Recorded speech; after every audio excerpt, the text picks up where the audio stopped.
This is James Mathis with the Digital Cinema Society at NAB 2025.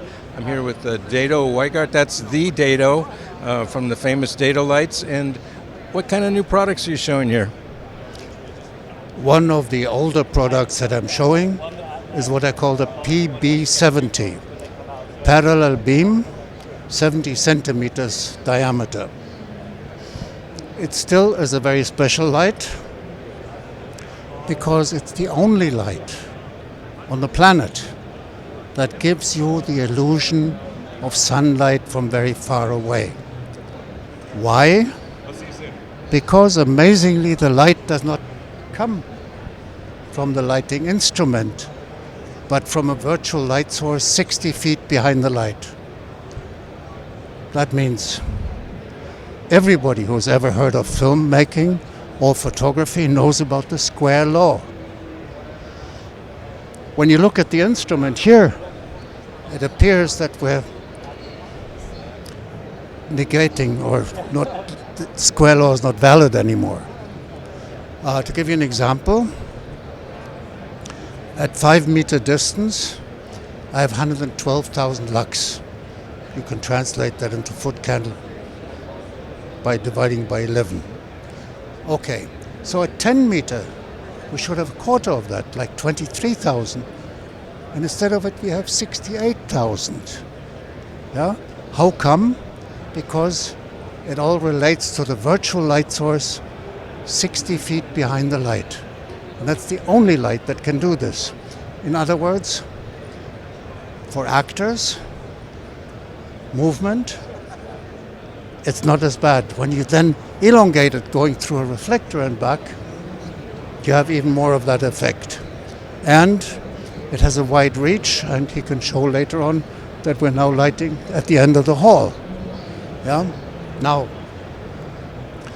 about a year ago, I would have said they're wonderful and very busy, intelligent Chinese that build 2,400 watt lights,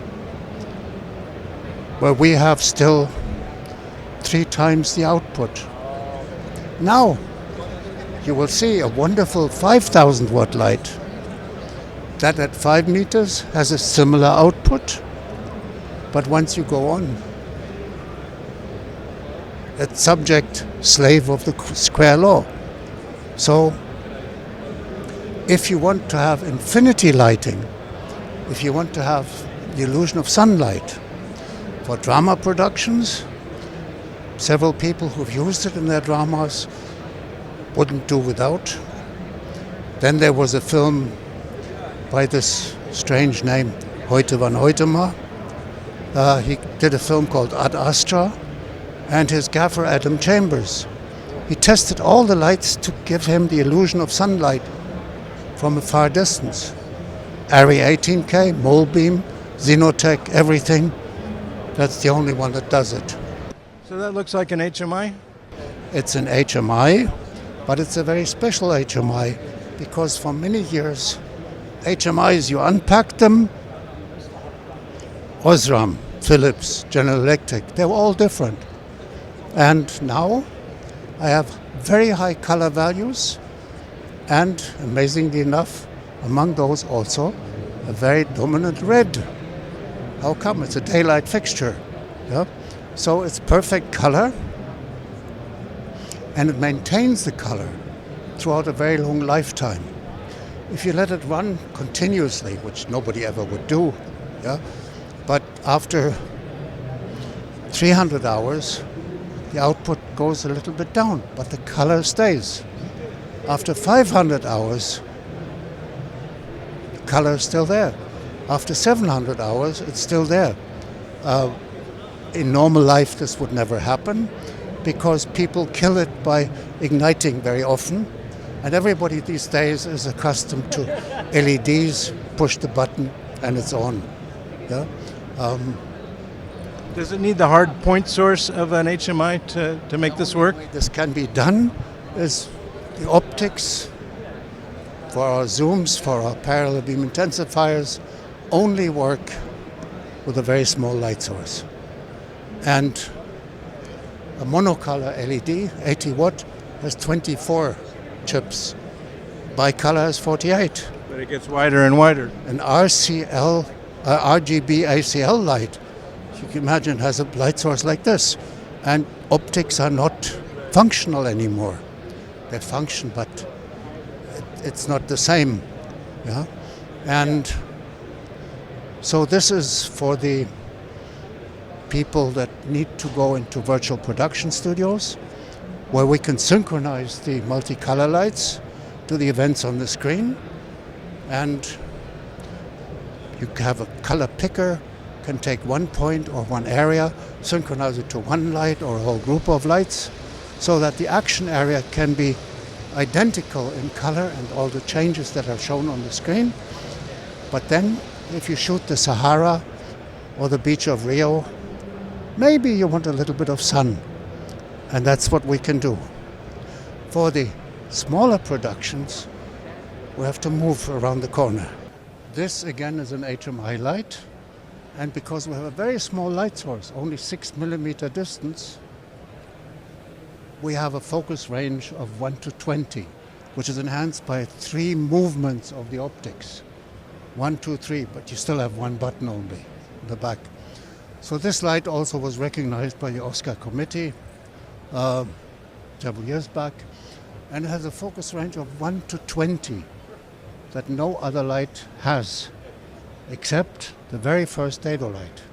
It had 1 to 25, because again, very small light source. So optics don't work that way. So this, in its spot position, has a 4-degree exit angle.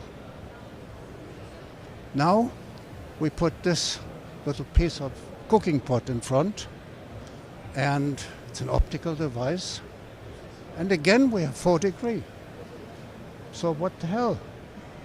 Yeah? But now we have 500% more light. Yeah? And that is the other way into the world of reflected light. A parallel beam that you can direct at one reflector or several of them, and then go on with many more reflectors. There's even a little 40-watt light. It has an LED, which is of course bigger, and when you focus it to spot, it's okay, like a 40-watt LED light in spot. But then you put the same kind of cooking pot in front, little one, and you gain 800% more. So it's not with every light the same. The traditional Dedolight will add only 300%. With this one, 500%. With that one, 800%.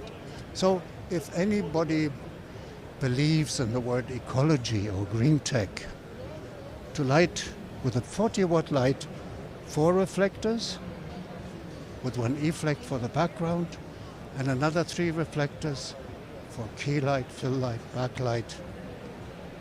That's light stream light, and those reflectors are as light as a piece of paper. So you can take the whole lighting setup into the cabin of an airplane, and you handbag an extra. I still have a set of the original Dedo lights, and I love them. And it's really great that you keep on innovating. So thank you, Dedo. Okay.